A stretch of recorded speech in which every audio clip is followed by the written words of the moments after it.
approached the ABC and SBS on multiple occasions, and we've been told that there's not room in the programming schedule for it, which is a shame. I think it would be such a wonderful tie-in with Go Back to Where You Came From. So that's been a source of real disappointment. The other source of real disappointment has been that despite the fact that we've screened around the world and won awards at festivals around the world, we haven't got into a single film festival in Australia either. So it's been a little bit dispiriting, I suppose. Tomorrow, I think, we are going to be announcing a scheme that we're going to be signing up for. Screen Australia has given some money to a bloke who's run very successful projects in Denmark and around Europe of crowdfunding campaigns to take films on the road around, around Australia in this case, where they have otherwise been unable to get mainstream distribution. So I think it's going to be somewhere close to tomorrow that we'll be announcing a 50 screenings in 50 cities tour around Australia. And it's going to be very much down to grassroots communities sticking their hand up and saying, I want to, organise a screening in Tamworth. Can you help me do that? And we'll have people there who can link in and make this a big road trip around the country, culminating in Canberra, hopefully at Parliament House. I was thinking Belconnen, actually. Yeah. The Department of Immigration. Yes, perhaps a Moonlight Cinema screening outside the Department of Immigration. See you there.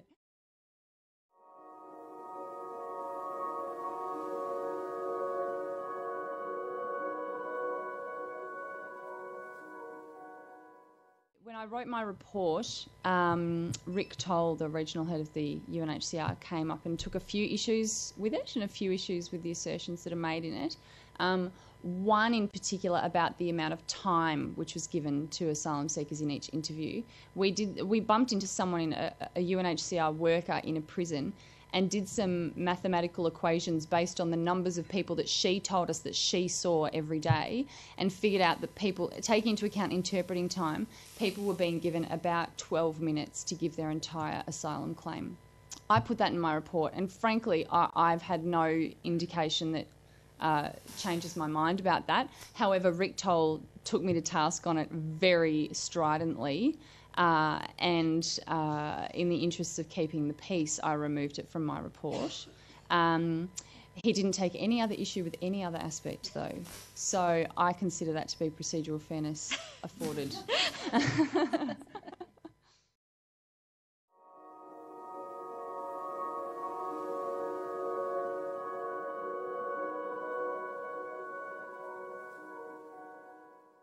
That was a very, very one-off case. I don't know if you saw the Four Corners specials on Smuggler's Paradise.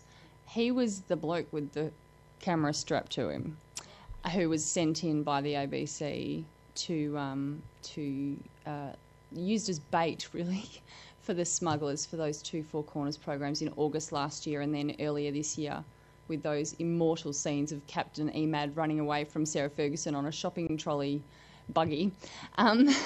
But Hussein is very angry at having been repeatedly exploited, unfortunately, by unscrupulous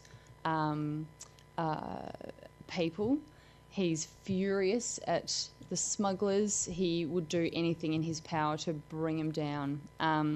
So that led him not only to draw very adverse attention to himself among Indonesian police, people who are pretty high up the food chain in people smuggler land, and also the Australian authorities, who he was constantly contacting to try and negotiate resettlement for his beautiful wife and their beautiful children. She was finally resettled to Newcastle with the children after her second suicide attempt. And I'm very, very happy to tell you that earlier this year, a couple of months ago, Hussein was finally allowed to come over and join his wife and children as well. So they now live in Newcastle.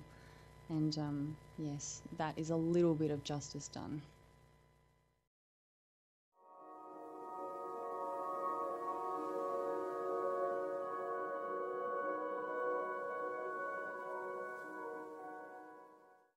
Almost every person who died on the Civex was a wife and or child of a person who was in Australia on a temporary protection visa because getting on a boat was the only way they could come. But I think Paul and Savitri are ready, aim, fire in response to your comment. Yeah, I mean, refugee and humanitarian entrants can apply for family reunion through the family migration program, but it's quite costly.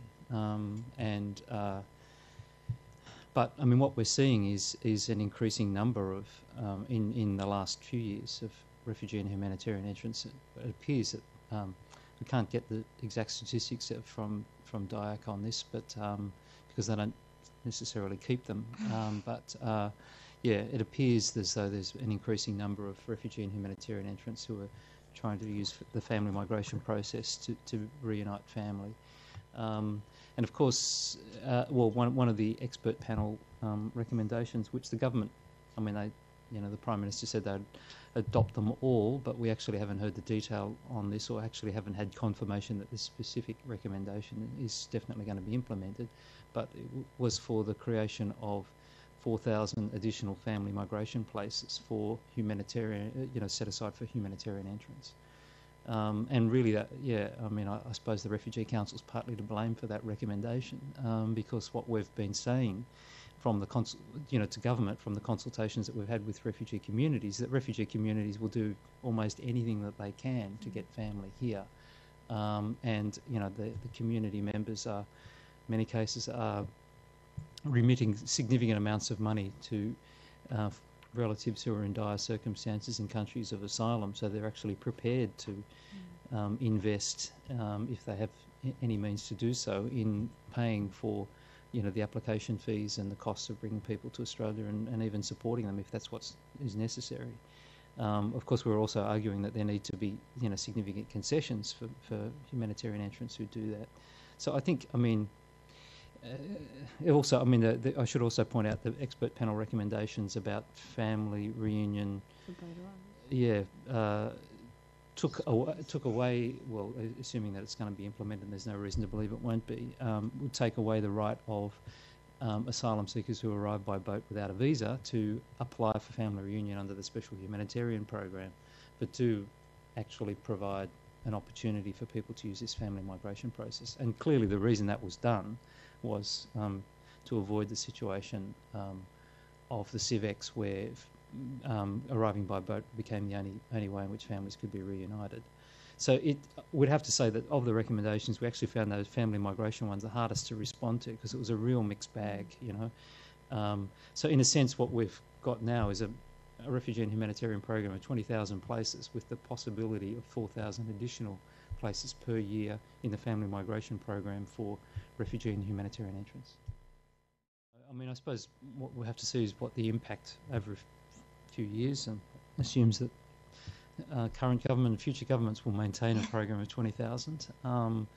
But I mean, if a program of 20,000 plus 4,000 additional family migration places was in place for a few years, that the huge proportion of rejections one would assume would reduce. It would still be the majority, I'm sure.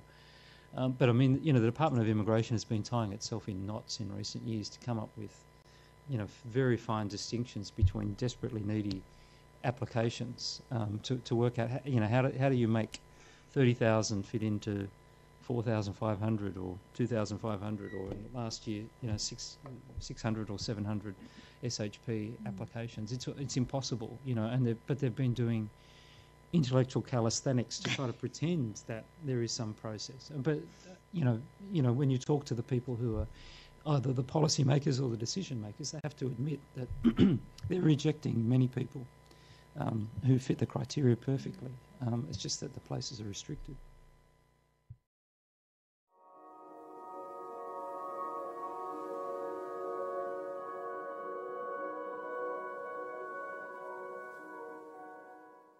We keep getting told that it's idealistic to believe in a regional framework. Well, I think it's idealistic to believe that any number of social problems facing Australia or the world can be fixed. I mean, it's no point having a strategy to fight homelessness, because there'll always be homeless people.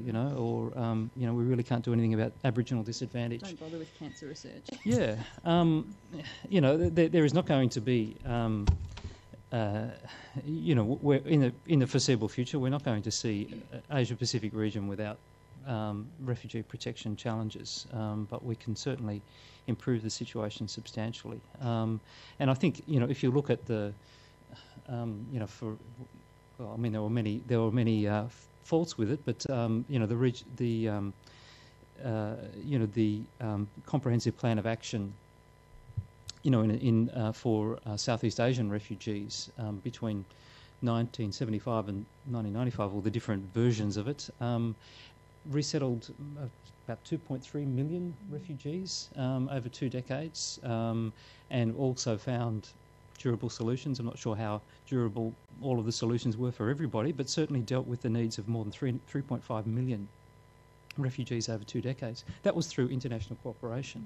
I mean, the governments of Southeast Asia did very little other than, you know, house people while they were waiting for a long-term answer, and also their patience was sorely tested at various stages during that process. But yeah, I think it would be an incremental process. You know, if you look at, say, this, I'm more familiar with the situation in Malaysia than I am in Indonesia, partly because the NGO networks in Malaysia that we deal with are much stronger, and we can actually get more information than we can from the NGOs in Indonesia, who are, you know, much, you know, who don't have the same strength of networks. But you know, at the moment, people who are registered with UNHCR have no legal status to remain in the country, no right to have their children educated in local schools, no legal permission to work. So if you looked at a process over you know, a series of steps in Malaysia, you'd begin with, you know, the question of providing temporary permission for people to remain in the country if they're registered with UNHCR or they're seeking asylum. You'd encourage the Malaysian government to allow people who are already working anyway the right, if they're registered with UNHCR in some way, to do that legally and not face arrest for trying to survive.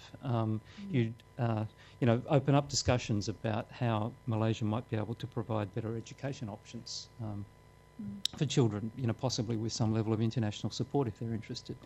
Then you'd open up the question of developing domestic legislation for asylum. And, you know, in the ASEAN region, the Philippines has actually done that and has admittedly, they don't receive a lot of asylum seekers, but they actually have, they've signed the Refugee Convention, and they have a functioning and effective model of domestic legislation, as does South Korea now, Japan, Cambodia even, you know, for its faults, has some level of, you know, signed the convention and has some level of domestic legislation. So it is possible to take that step. You know, the question of them signing the Refugee Convention in many ways, you know, would be something further down the track. And, you know, we can see around the world that China signed the Refugee Convention and doesn't really mean much. Doesn't mean anything. So signing the convention is not the be-all and end-all. The question is, you know, reasonable treatment of people within the country and moving towards domestic legislation. And, you know, to encourage that step-by-step process, you know, bring in, you know, use the offer of resettlement strategically, which is, you know, one of UNHCR's objectives in resettlement. You know, to resettle the most vulnerable people now, but also to make it clear to countries that are taking steps that they're unsure about towards improving refugee protection, that they will get international support through resettlement from other countries. So, you know, over a period of 10 or 15 years, it could be possible, you know, to significantly change the situation. But to do that, you need people in governments across the region to actually have a vision for refugee protection. And I think up to this point, we don't have that. I think, you know, one of the positives to come out of the expert panel report is they've actually, you know, pushing on that issue significantly. You know, if you look at the positive aspects of their recommendations and not only at the, you know, the offshore processing. And, you know, so our organisation is, you know, is going to seize that as best we can and push it as hard as we possibly can. The Bali process, which people might have heard of, which started in 2002 and which got revived again as the boats started arriving in Australia again, it's actually focused on transnational crime and people smuggling and so on. But they did adopt at the ministerial conference last year a regional cooperation framework which was mostly around, preventing people smuggling and so on, but did have some protection-related principles, some principles that were sensitive to protection needs. Now, the problem is translating that into decent practice, and it didn't inspire a great deal of hope when the first implementation of that framework supposedly was the Malaysia arrangement. But there is a document there which has some principles stated in it which do relate to protection, and it's perhaps a question of trying to work with the document that exists and call governments on supposed implementations that really aren't, meeting those protection principles.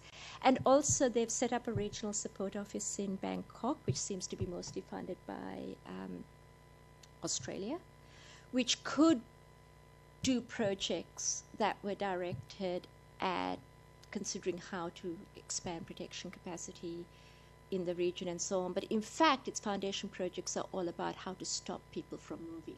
So I think there are a lot of opportunities for pushing and for advocacy to say, look, this is what you promised, it's not what you're delivering.